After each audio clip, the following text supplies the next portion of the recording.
श्री शिवाय नमस्तुभ्यम, हर हर महादेव। धनतेरस की पूजन विधि का वीडियो हमने आपको पहले ही बता दिया है, पर इस वीडियो में हम आपको आपके जो प्रश्न हैं उन प्रश्नों का उत्तर भी देंगे और शॉर्ट में धनतेरस की पूजन विधि भी समझा देंगे, जो कि गुरुजी पंडित प्रदीप मिश्रा जी के अनुसार है। गुरुजी ने धनतेरस की पूजन और नरक चौदस और दीपावली, एकम और भाई दूज की पूजन के 5 दिन की पूजन विधि बताई थी। उसी अनुसार हम आपको इस वीडियो में धनतेरस की पूजन विधि बता रहे हैं। आपको सबसे पहले गोबर लीप लेना है। गोबर लीपने के बाद आपको आटा और हल्दी का उपयोग करते हुए चौक पूर देना है। यह हम करके बता रहे हैं, इसलिए हमने गोबर का लेपन नहीं किया है, आपको थोड़ा सा गोबर का भी लेपन करना है। चौक पूरने के बाद उसके ऊपर आपको पाटा रख देना है। पाटा रखने के बाद आपको उसके ऊपर लाल कपड़ा बिछा देना है। गुरुजी ने आटा और हल्दी का उपयोग करने को इसलिए कहा है क्योंकि आटा हमारे जीवन में, हमारे घर में सुख समृद्धि लाता है और हल्दी हमारे घर में धन संपदा की वृद्धि करती है। इस पूजन के लिए आपको 2 सिक्कों की भी आवश्यकता होगी, जिसमें आपको मूली लपेटना होगा। आपको एक थाली में, जिसमें आप पूजन सामग्री रखेंगे, उसमें आपको एक स्वास्तिक बना लेना है। स्वास्तिक बनाने के बाद आपको उसमें पूजन सामग्री रखना है। स्वास्तिक बनाने के बाद स्वास्तिक में थोड़े से पीले चावल छोड़ दें। आपको पूजन सामग्री में हल्दी की गांठें 7 गांठें कम से कम होना चाहिए। पीले चावल, हल्दी से पीले किए हुए चावल, कमल गट्टे भी 7 आवश्यकता होगी। इसके बाद पिसी हुई हल्दी, इसके बाद अबीर, इसके बाद गुलाल, इसके बाद रोली और थोड़ा सा सूखी रोली। और मीठे का आपको कुछ भोग बना लेना है। आप कोई भी मीठे का भोग बना सकते हैं। साथ में आपको मूली की आवश्यकता होगी। वंश वृद्धि के लिए, जीवन में समृद्धि के लिए गुरुजी ने 7 अमरबेल के टुकड़े अर्पित करने को कहा है। अमरबेल आप देख सकते हैं किस प्रकार से दिखती है।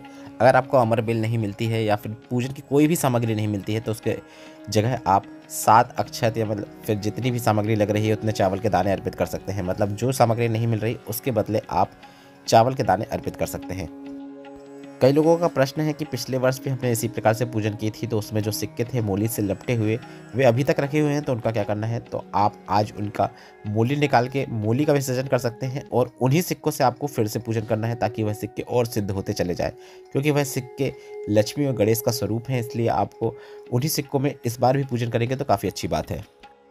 सिक्कों में आप मूली लपेट लें। मूली इस प्रकार से लपेटें कि आपको सिक्का नहीं दिखना चाहिए। इस बात का आपको ध्यान रखना है। पूरे सिक्के में आपको मूली लपेट लेना है।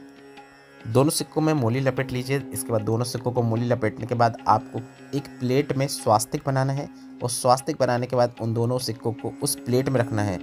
हम आपको पूजन करके नहीं बता रहे हैं, मतलब हम पूजन नहीं कर रहे, सिर्फ आपको बता रहे हैं, इसलिए हमने सिर्फ ऐसे ही उस कपड़े के ऊपर रख दिया है। पर आपको पहले एक प्लेट रखना है, प्लेट में स्वास्तिक बनाना है। उसके बाद ही आपको उन दोनों सिक्कों को, जिनमें आपने मूली लपेटा, उनको रखना है।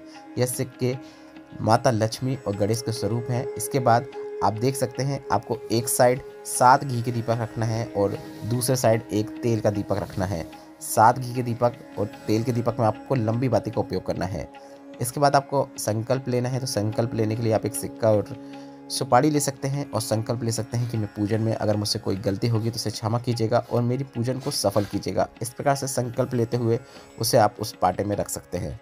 सभी 8 दीपकों को प्रज्वलित कर लीजिए, मतलब घी के और तेल के सभी दीपकों को प्रज्वलित कर लीजिए। इसके बाद आप सबसे पहले रोली, फिर उसके बाद हल्दी, इस प्रकार से आप सभी सामग्री एक एक करके उन्हीं सिक्कों पे जिन पे आपने मूली लपेटा उस पर अर्पित करना शुरू करें। गुलाल, अबीर, पहले आप लक्ष्मी जी, मतलब जो आपके उल्टे हाथ की ओर है, आप वीडियो के माध्यम से देख सकते हैं, वह लक्ष्मी जी है। पहले आपको लक्ष्मी जी पे सभी सामग्री अर्पित करना है। उसके बाद आपको गणेश जी पर सभी सामग्री अर्पित करना है।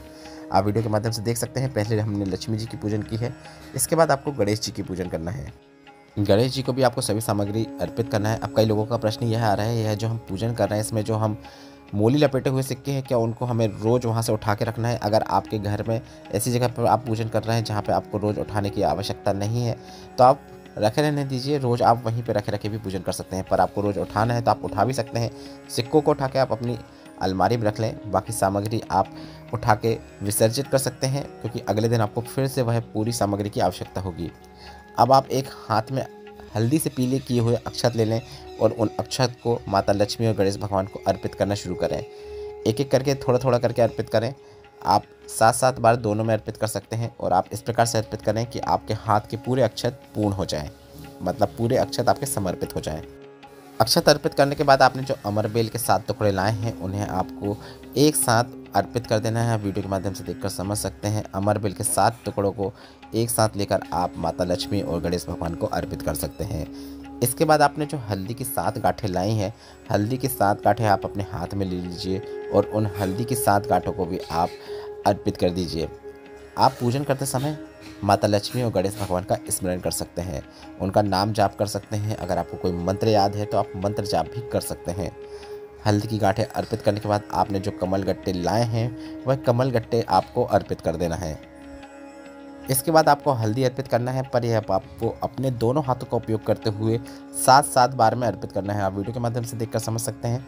7 बार आपको हल्दी अर्पित करना है और हल्दी अर्पित करने के बाद आपको 7 बार में रोली भी अर्पित करना है, पर दोनों हाथों का उपयोग करते हुए आपको एक साथ अर्पित करना है लक्ष्मी जी में और गणेश जी में। हल्दी और रोली अर्पित करने के बाद आपने जो भी मीठे का भोग बनाया है वह मीठे का भोग आप माता लक्ष्मी और गणेश भगवान के सामने अर्पित कर सकते हैं। पानी का भोग लगाना, पानी अर्पित करना ना भूलें। हर भोग जो आप लगाते हैं उसके बाद आपको पानी जरूर छोड़ना चाहिए। इसके बाद आपने जो 7 दीपक लाए हैं उन 7 दीपकों को उठा लें। दीपक की लो माता रानी के पास गणेश भगवान के साइड करें और आप उनसे माता रानी लक्ष्मी और गणेश भगवान की आरती उतारें। इसके बाद आप इन दीपकों को वहीं पे रख दें जहाँ से उठाए थे और आप झोली पसार कर माता से निवेदन करें और उस झोली को आप अपनी ओर गिरा लें, मतलब आपको अपने अंदर की साइड वह झोली को गिरा लेना है। निवेदन करना है कि माता हमारे घर में यह कमी है, आप कृपा बनाएं और घर में कभी कोई कमी ना हो, ऐसी कृपा हमेशा बनाए रखें। इसके बाद इन 7 दीपकों को आप अपने घर में, किचन में, हॉल में और तुलसी के क्यारे के पास, मुख्य द्वार के पास, भगवान के मंदिर के पास सभी जगह रख दें और आपने जो तेल का दीपक बनाया उसे उसी पाटे में रखे रहने दें और एक घी का दीपक भी पाटे में रखे रहने दें। सामग्री आप सभी उठाना चाहते हैं तो सभी सामग्री उठा सकते हैं, पर आपको मूली को खोलना नहीं है। जो सिक्कों में है उन्हीं की आप अगले दिन पूजन नरक चौदस में भी कर सकते हैं, दीपावली में भी कर सकते हैं। वापस उनको रख के उनकी पूजन शुरू कर सकते हैं। बाकी जो चीज़ें आपने चढ़ाई हैं जैसे हल्दी की गांठ, कमल गट्टे, अमरबेल, इन्हें आप उठाकर विसर्जन में डाल सकते हैं, विसर्जित कर सकते हैं। गुरुजी ने हाल ही में पूर्ण हुई गोपीश्वर गोपी शिव महापुराण कथा में प्रदोष का एक बिल्कुल नया उपाय बताया है। यह उपाय आपको एकांतेश्वर महादेव, मतलब एकांत में जो शिवलिंग है वहां पर करना है। पहले आप यह समझ लीजिए कि यह उपाय किन्हें करना है। जिनका बच्चा मंदबुद्धि हो या फिर उसके मुंह से लार बहती हो या फिर उसकी बुद्धि कार्य नहीं करती हो, तो बुद्धि को प्रबल करने के लिए, बच्चे की मानसिक स्थिति मजबूत करने के लिए आपको यह विशेष उपाय करना है। आपको गाय के दूध का दही बना लेना है और 5 बेलपत्र लेकर एकांतेश्वर महादेव के पास पहुँच जाना है। पूरा पूजन सामग्री अभिषेक करने के बाद आपको 5 बेलपत्र शिवलिंग के ऊपर अर्पित करना है। बेलपत्र इस प्रकार से अर्पित करें कि बेलपत्र की डंडी जलाधारी की ओर हो। बेलपत्र अर्पित करने के बाद आपको दही जो आपने बना के लाया है उसे अर्पित कर देना है। बेलपत्र और दही अर्पित करने के बाद आप इन बेलपत्र और दही को आप वापस प्राप्त कर लें और इसके बाद जल से एकांतेश्वर महादेव का जल अभिषेक कर दें। इसके बाद आप चंदन लगा के पूजन कर सकते हैं। गुरु जी ने कहा है आपको ज़्यादा मात्रा में दही और बेलपत्र को प्राप्त करने की आवश्यकता नहीं है, क्योंकि आपको वह दही और बेलपत्र सिर्फ बच्चे को एक बार ही खिलाना है, मतलब एक दिन में ही खिलाना है, सुबह दोपहर शाम। दही सुबह दोपहर शाम खिलाना है और बेलपत्र सिर्फ एक बार आपको गोली बनाकर, अगर बच्चा बेलपत्र नहीं खा पाता है तो गोली बनाकर खिलाना है, या फिर वह खा सकता है तो एक बेलपत्र ही देना है। 5 बेलपत्र बच्चे को नहीं देना है, इस बात का आपको ध्यान रखें। सिर्फ एक बेलपत्र उठा लें और उस बच्चे को वह बेलपत्र सुबह दे दें। इसके बाद सुबह दोपहर शाम 3 टाइम आपने जो दही लेकर आया है वह थोड़ी थोड़ी मात्रा में बच्चे को दे दें। मात्र इतना ही कर देने से बच्चे की चित्तवृत्ति स्थिर होती है, बच्चा बुद्धि से प्रबल होता है। यह विशेष उपाय गुरुजी ने प्रदोष में करने को कहा है, प्रदोष के दिन करने को कहा है, और आज धनतेरस है, प्रदोष का दिन है, तो यह विशेष उपाय आप अपने बच्चों के लिए कर सकते हैं। गुरुजी ने कहा यह उपाय अगर आप प्रदोष के दिन नहीं कर पाते हैं तो आप सोमवार, अष्टमी या फिर मासिक शिवरात्रि में कर सकते हैं। 4 से 5 बार उपाय करना है, आपका बच्चा बुद्धि से प्रबल होता है। यह उपाय आप अपने बच्चे के लिए एक दिन करेंगे तो उसी दिन आपको अगले दिन खिलाना है। ऐसा नहीं कि आप रोज़ उसे दही खिलाने लग जाएं। 5 बार उपाय करेंगे तो 5 बार ही आपको उसे दही खिलाना है या फिर बेलपत्र खिलाना है।